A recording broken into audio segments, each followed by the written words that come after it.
So another piece of most identity management solutions is what's called a legacy single sign-on.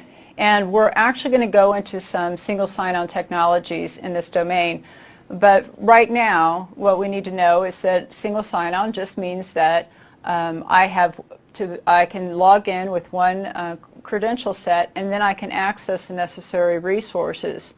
Now, again, there's a difference between password synchronization and single sign-on.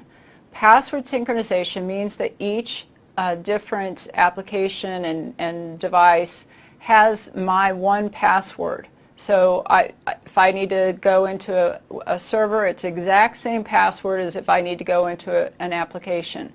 Single sign-on means that I authenticate to the single sign-on technology, and then when I access a file server, when it comes back and it says what's the credentials, the single sign-on will provide the credentials.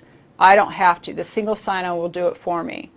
So the single sign-on is kind of, whatever authentication requests come that are supposed to come to me, it intercepts them and answers for them. So, do we have any issues, any security issues with single sign-on? Well, of course, that if I only have to remember one credential set, then there's only one credential set that the attacker needs to figure out to be able to access all the resources. So then that's called keys to the kingdom.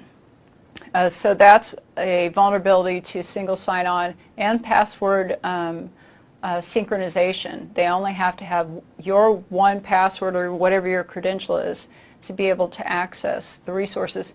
So, some people would say, well, why in the world would you do that then if it has that type of vulnerability?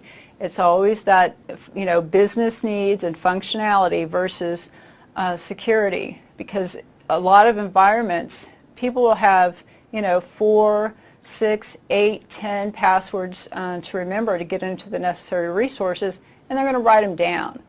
Actually, writing them down provides less security.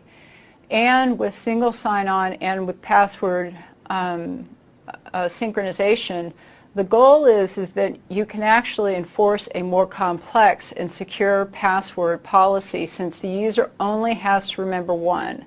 So hopefully you can enforce them to use one password that's actually strong instead of having to write down like 6 passwords.